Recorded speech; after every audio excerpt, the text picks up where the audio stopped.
It was hardly one of Ravnica's richest districts. It lacked the impossibly wide avenues, lit by permanent lanterns of mystic lights. It had none of the towers that reached so high the clouds themselves struggled to climb them, nor the sweeping arches and delicate bridges that formed layer upon layer of city, stacked one atop the next until the ground was invisible from the top. But, compared to cities on most other worlds, and certainly compared to the poorer districts such as Avaric, Favario was lavish to the point of extravagance. Just as it had done with the hills, the mountains, and the swamps, Ravnica had annexed and absorbed the world's lakes without so much as a hiccup. Favario was built above the surface of a deep body of fresh water, the size of a small sea. The avenues and plazas stood supported by pylons that dug deep into the lake's murky floor, the buildings on great spans supported by these avenues and plazas.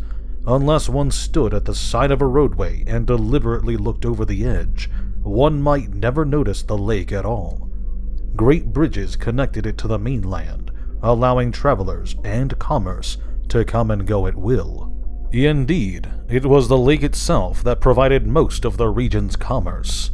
The surrounding municipalities purchased much of their fresh water from Favario, whose river guild, not one of the true guilds of the past by any stretch, but powerful enough in its home territory, charged an arm and a leg to keep the rivers flowing.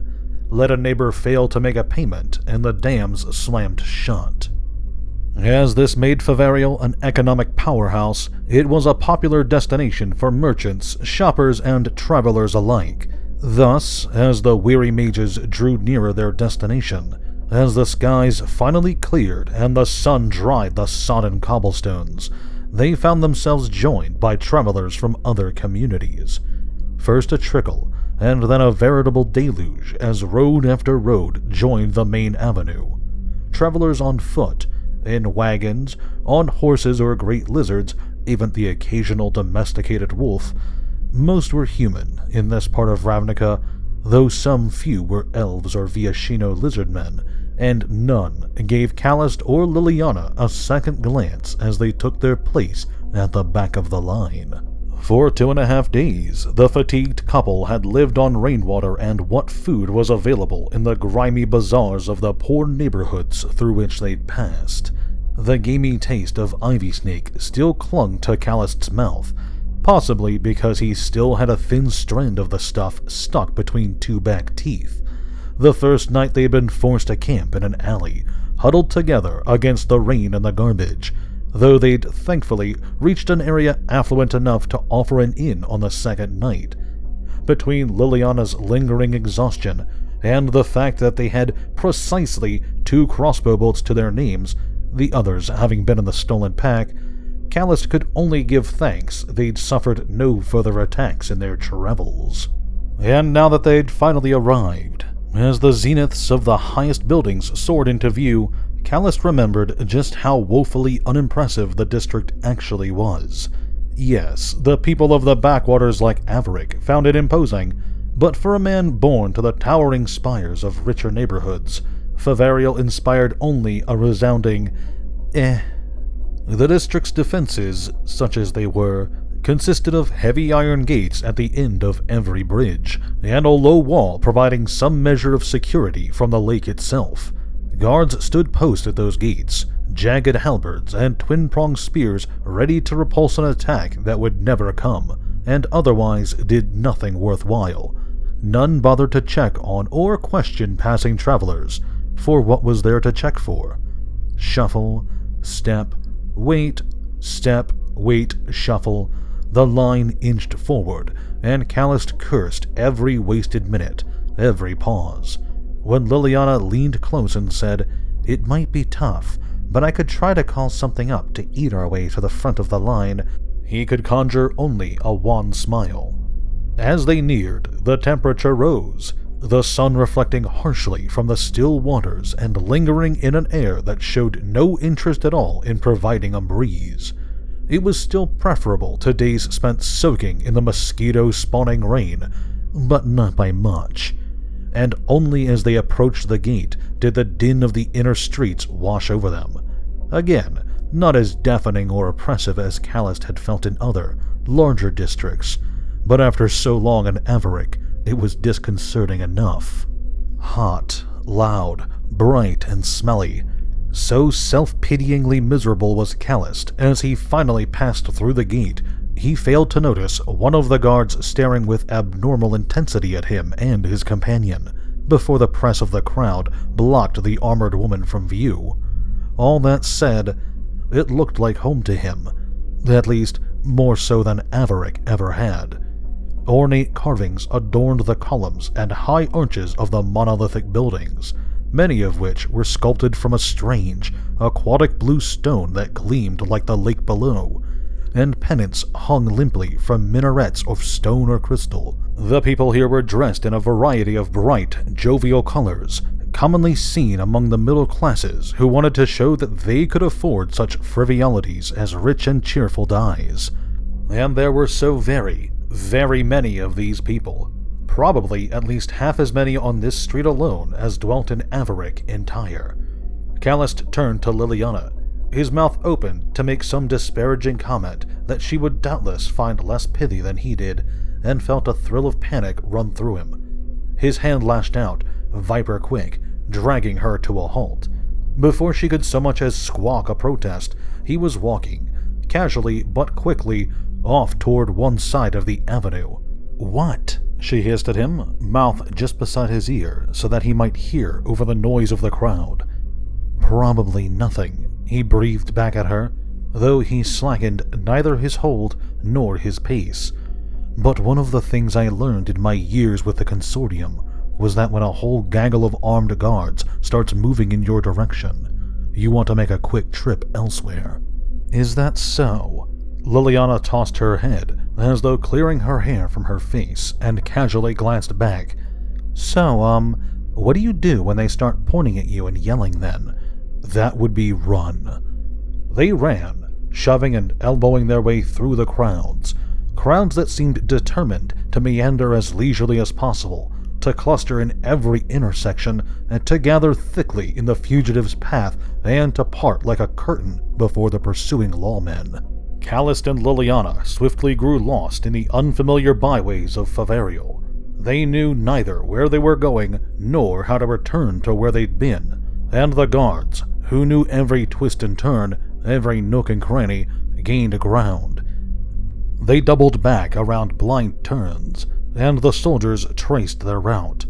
Callist cloaked them in images of native passerbys, while sending their own illusory doppelgangers fleeing down distant byways, yet somehow the guards always knew. So long had it been since Callist had faced any real danger, Semner and his thugs aside, that his instincts had grown rusty indeed. Otherwise, he might have seen a handful of Semner's people, scattered across lower rooftops and balconies, or hiding within the milling crowd, watching for any sign of deception and signaling to the hunting guards. A time or two, a thug raised a crossbow, tempted by a perfect shot, only to be dissuaded from pulling the trigger by a companion. As long as the spotters remained unseen, the guards shouldered all the risks. Should the shot go wide, or draw the attention of whichever of the twosome was not the target, the results would be unpleasant indeed. And so they kept low and silent, serving only as eyes and ears rather than hands and blades. Panting hard, sweating like a demon in church, the mages skidded around still another corner and found themselves staring down the length of an avenue.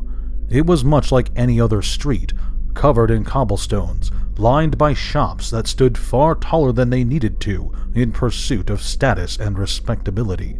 It also extended abominably, almost impossibly far before any other street or alleyway offered a viable crossroad. Before them, ambling from one establishment to the next, the crowds formed a living wall. Callist and Liliana exchanged grim glances, and each knew the other's thoughts as clearly as if they'd spoken. There was no way they could cover the distance before their pursuers caught up with them. "If you've been waiting to surprise me with a flying spell," Liliana said grimly, "this would be an excellent time." Callist frowned bitterly. "Jace maybe could do it. I don't have the first clue. What about your—" She shook her head. "I can hover, but it's not exactly a quick means of escape." She grimaced and turned to face the nearing pursuit. "We can take them, Callist." "No, killing city guards is never worth the repercussions. Trust me, I know." And then the time for talk was past. The citizens dispersed, blowing leaves scattering before a wind of armor and blades. Callist and Liliana found themselves surrounded by a hedge of sword and spear. "Afternoon, officers," Callist said, a sickly grin plastered to his face. "Is there a problem?" The man who pushed his way to the front was tall and slender, with an autumn-red moustache drooping over his mouth and a chin sharp enough to serve as a backup weapon. Human, but perhaps with the faintest trace of elven blood in his ancestry, he wore a sulphur-yellow tabard above a shirt of chain and a badge of red metal on his left breast in the general shape of a dragon. A mark of rank, probably, but damned if Callist knew what it meant.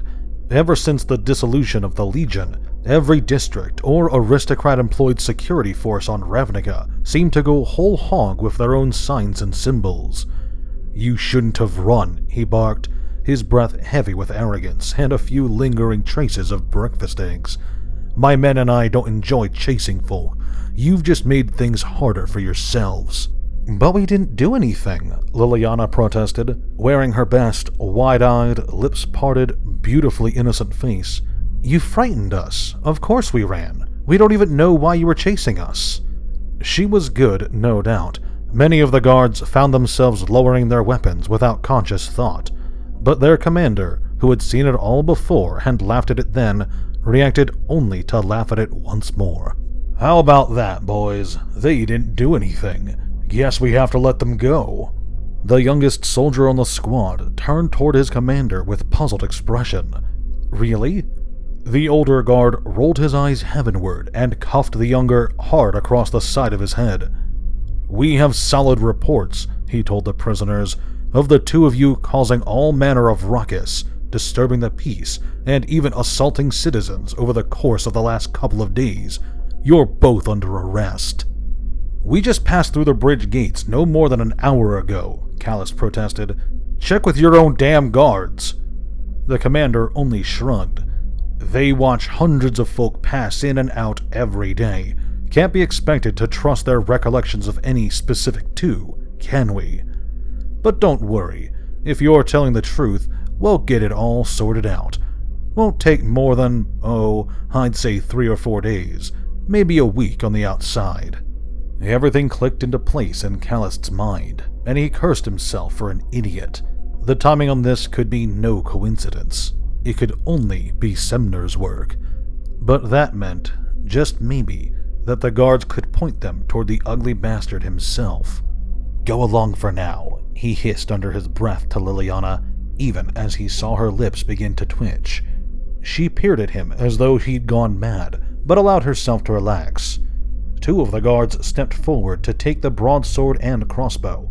Grumbling, one of them patted down Callist, searching for other weapons. The other, with a licentious grin, did the same to Liliana. Callist recognized the brutal gleam in her eyes, and knew that the guard had better make every effort not to run into her again. Then, hands manacled together, surrounded by the entire squad, they found themselves marched down the streets of Favario. "As far as prisons go," Callist told Liliana some hours later, "I've certainly been in worse." She glared at him. "If this is supposed to comfort me, may I suggest that you try some other approach? Perhaps try punching me in the jaw. That would probably work better." "I've also escaped from far worse," he protested. "That's almost impressive." "Well, almost, thank you." Their current abode was a drab cell, stone-walled on 3 sides with a barred gate on the 4th. One of several identical chambers in the watch-house of Favario, all of which smelled of lingering sweat, fear, and humanoid wastes. It was probably intended to hold no fewer than a dozen prisoners. That they were alone in the cell only confirmed that the official reason for their arrest was a sham. Callist and Liliana sat on stone cots that were bolted thoroughly to the floor, and the cell's chamber pot was nothing more than a tiny hole, far too small for even the thinnest and most desperate prisoner to squeeze through. At the hall's far end, well beyond the reach of anyone within the cells, the only exit was guarded by the biggest Viashino Callist had ever seen. Her scales were a dull tan with a snake-like pattern of red and green rings. She wore a custom-formed breastplate of steel and leaned on— Callist wasn't even sure what to call the ugly weapon. Perhaps a morning star with anger management issues. It was a heavy steel bar as long as a man's leg, one end wrapped in leather, the rest of its span covered in a chaotic forest of spikes and spines and blades. She watched every one of the cells, constant, unblinking. The prison was, by all normal measures, perfectly designed to provide neither any means of escape nor even the most crude of improvised weaponry. Normal measures, of course, had no meaning to its present occupants. Oh, it had wards and sigils to prevent wizards from escaping, but the prison's builders had never thought to contend with mages, with walkers of Liliana's power. Obviously, Semner's people hadn't told the squad commander much about whom he was dealing with. If they had, he might have taken more precautions. If they had, the fact that the mages hadn't escaped already would have warned him that something was very, very wrong. Callist and Liliana sat, continuing on occasion to bicker and silently wondering how long they would have to wait. Finally, as night slowly crept up behind the loitering daylight, cudgel in hand, they heard the heavy oaken door to the prison hallway screech open. They moved as one toward the bars so they could see. The officer who had arrested them stepped past the reptilian guard, grinned broadly at both of them, and strode toward the door of their cell. "I'm Lieutenant Albin," he introduced himself. "And you are?" "Not," Callist answered gruffly. "Enjoying the accommodations?" the lieutenant asked, refusing to be put off. "Enjoying the bribe Semner paid you?" Liliana retorted. Albin's grin didn't falter, but his voice turned hard. "I have no idea what you're talking about," he told them, presumably more for the Viashino's benefit than their own. Still, he moved nearer to the cell, so that anything else they might say wouldn't be so easy to overhear. "Our mutual friend," the lieutenant began, "seems to think that you might know something that would help him locate his target. Cooperate, and I can make your stay here a lot more comfortable. Even might get you out of here faster. If not—" "What are you offering?" Callist asked. Albin smiled once more and stepped closer still so he could whisper, stopping just outside the bars. It was precisely what they had been waiting for. Concealed in his fist, Callist clutched one of the iron bolts that had held the cot to the floor, a bolt that was supposed to be impossible to remove. Callist had never mastered more than the most rudimentary spells of telekinesis. Even Jace hadn't been an expert there. But chipping away at a bit of mortar, that even he could manage. With a wolfish grin, he dropped into a crouch, stuck his hand through the bars, and shoved the rusty length of metal into Albin's inner thigh. He and the guard fell back from one another, even as Albin's scream echoed through the cells. The bolt vanished up Callist's sleeve, hidden not merely by cloth, but a thin layer of illusion. The lieutenant fell writhing to the floor, hands clasped around the jagged, bleeding wound. The Viashino leaped toward them, weapon raised high, but Callist and Liliana had already retreated to the back of the cell, beyond her reach. Several long seconds passed as the reptile glared, her tongue flickering in and out, before she knelt and lifted the wounded man as easily as she would a newborn babe. For a moment more she hesitated, discomfited at the notion of leaving her post, but she would be only a few moments, and the growing pool of blood suggested rather firmly that time was of the essence. She cast one more furious gaze at the prisoners, and then vanished through the hall's only door, slamming and barring it behind her. "Is this enough?" Callist asked, producing the blood-soaked bolt. Liliana barely glanced at it. More than. Good. Then let's get out of here before some guard shows up to take her place, and we have to kill someone who doesn't deserve it. By the time anyone else entered the hall, the mages were simply gone, with no evidence they'd ever been present save for a few scattered iron bars and tiny bits of dust that had once mortared those bars in place.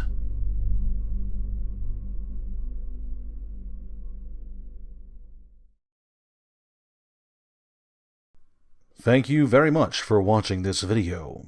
If you enjoyed, please consider leaving a like or sharing this video with your friends.